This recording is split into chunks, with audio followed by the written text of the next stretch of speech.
Of course, we've had a lot of debates about the car companies. They're getting a couple of our dollars, and I guess they'll still go into bankruptcy. Just think, if General Motors had gone bankrupt a year ago, it probably would have been all ironed out, and we might have thought it would be safe to buy General Motors cars again or something if the good part of the company was salvaged. But anyway, we've pumped in some money already. They will go through bankruptcy, and the companies that survive will have to pay higher taxes. But the new administration will put more emission standards on the car, make the car smaller and less safe. More people will die from accidents, and on and on. This whole idea that they will be able to raise enough room. This whole idea of cap and trade. That means well motivated. Oh yes, it's going to purify the air forever.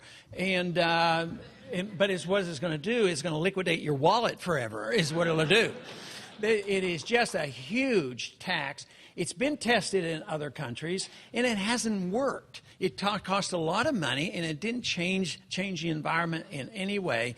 And that, of course, is being proposed right now. So there's a lot of attempts to raise taxes. But you know, the budget has been soaring. The deficits are soaring. But we were told not too long ago by our president that we had to get control of the budget. And he proposed a $17 billion cut. You know, $2 trillion increase, a $17 billion cut, and it's only a cut in what was already increased. And they put that stuff out there like we're supposed to believe this. Oh, yeah, I guess they're doing the best they can. But that is all ending. That is all ending.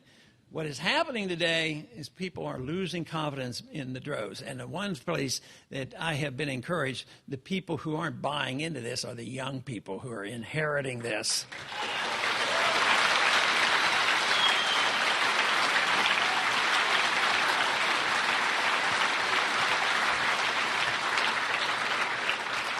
So that's where I've been encouraged, and I still go to campuses, and we get large crowds out. We get young people to crowds like this, and I have a lot of young people coming through my office in Washington, high school kids and college kids, interested in the Constitution, interested in monetary policy, interested in freedom and responsibility.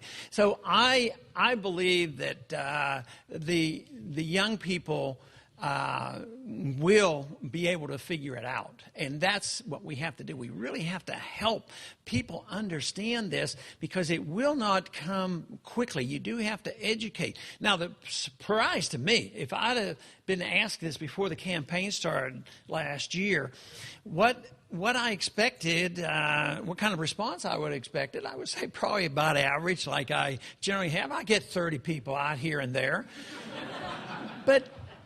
But there were a lot of people out there that have already heard about Austrian economics and sound money. It was unbelievable.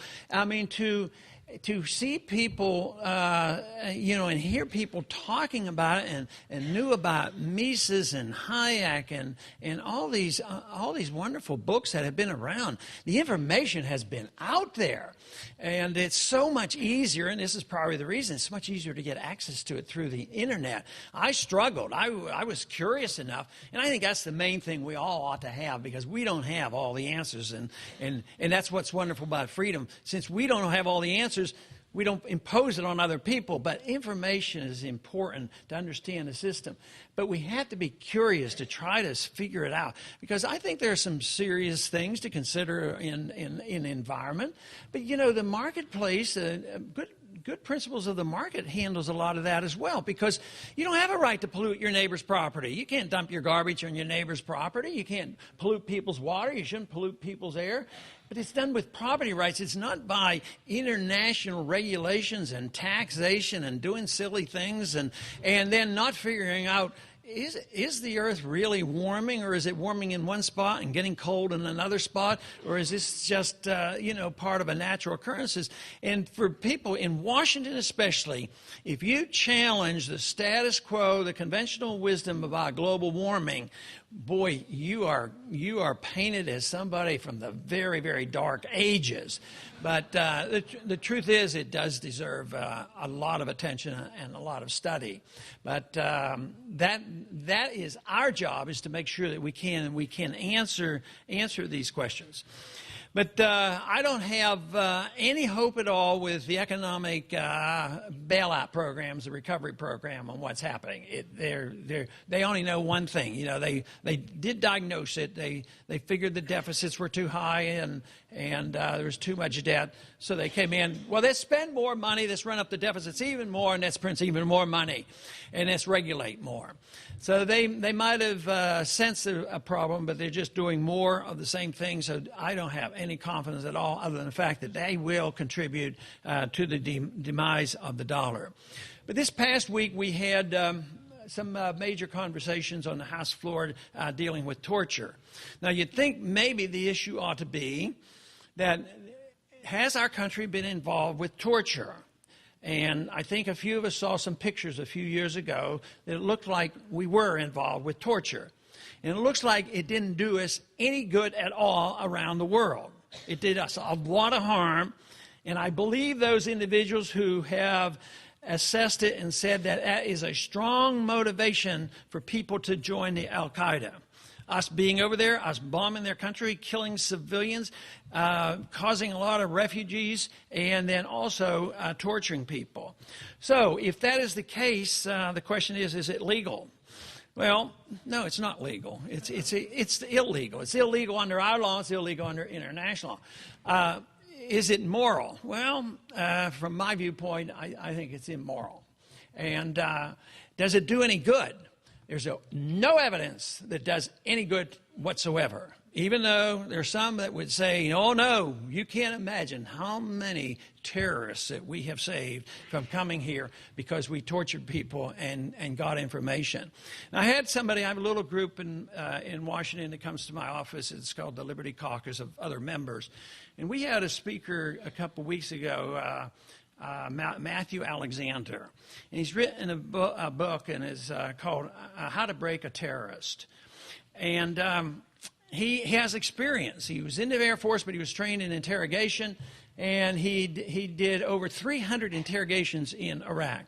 He was asked on numerous occasions by his superiors to torture, and he absolutely refused to do it. And he wrote a book and talked about this, and he says, and I believe him, that he got more information than any of our people that tortured the criminal, the so-called suspects and terrorists. So that I do believe. So there's every reason in the world. But is that what we were discussing this week, about whether we should have an investigation to find out why we tortured and put this behind us? No, the debate was on what the CIA told Nancy Pelosi 4 years ago, and who said what, and what was in her notes. So the Republicans said, what we're going to do is we're going to demand an investigation of Pelosi's conversations and the CIA. Now that one I wouldn't have been invited to, because that was just for the leadership. But we do get invited for top secret briefings about what's going on around the world. And I have a rule. I never go.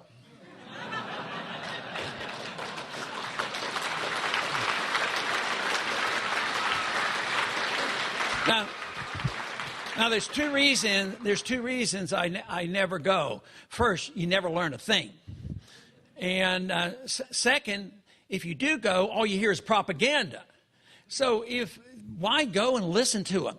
And, of course, a lot of our members, and some on our side, were very sincere. They went to all this and listened to this, so many of those briefings, and they were convinced that Saddam Hussein was about to drop a nuclear weapon on Washington, D.C., and it was that kind of scare tactics. So, but that's what they want to do, instead of maybe looking into it. So what happens in Washington when they deal with these subjects? It becomes very, very partisan. And there are days when I think it's almost deliberate, because policies don't change.